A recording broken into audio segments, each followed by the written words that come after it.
अस्सलामुअलैकुम। कायदे तहरीक अल्ताफ़ हुसैन भाई के लिए आज मैं अब्दुल्ला शाह गाज़ी बाबा के मज़ार पर हाज़िर हुआ हूँ, इस उम्मीद के साथ कि ये अल्लाह पाक की नेक हस्ती हैं। अल्लाह पाक ने इनको ख़ुसूसी अपने नज़र करम किया हुआ है।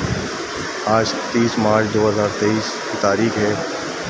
मैं अपने कायदे तहरीक अल्ताफ़ हुसैन भाई के लिए ख़ुसूसी अब्दुल्ला शाह गाज़ी बाबा के दरगाह के ऊपर हाज़िर हूँ कि मेरे कायद अल्ताफ़ हुसैन भाई को अल्लाह पाक सेहत दे, तंदुरुस्ती दे, ज़िंदगी दे। मेरे कायद अल्ताफ़ हुसैन भाई को अल्लाह पाक दराज़ी उम्र अता फ़रमाए। कायद तहरीक अल्ताफ़ हुसैन भाई के ऊपर जितने भी केसेस हैं अल्लाह पाक वो जल्द से जल्द ख़त्म हो जाए और मेरे कायद की आवाज़ पाकिस्तान के अंदर, पूरी दुनिया के अंदर गूंजती हुई नज़र आए। कायद तहरीक अल्ताफ़ हुसैन भाई के लिए ख़ुसूसी दुआ गो हैं कि कायद तहरीक अल्ताफ़ हुसैन भाई हमारी जान है, हमारी आन है, इस माजिद कौम के मसीहा हैं। कायद तहरीक अल्ताफ़ हुसैन भाई के लिए कि कायद तहरीक अल्ताफ़ हुसैन भाई को अल्लाह पाक हमारे ऊपर कायम रखें, अल्लाह पाक उनका साया हमारे सरों पर कायम दायम रखे। आमीन आमीन। अस्सलामुअलैकुम।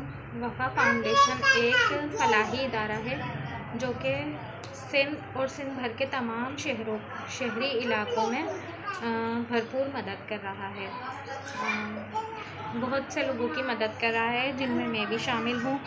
और आप तमाम मुखय्यर हज़रात से गुज़ारिश है कि आप वफ़ा फाउंडेशन को अपने ज़कात और अतियात दें ताकि ये और ज़्यादा लोगों की मदद करने में अपना किरदार अदा करे। शुक्रिया।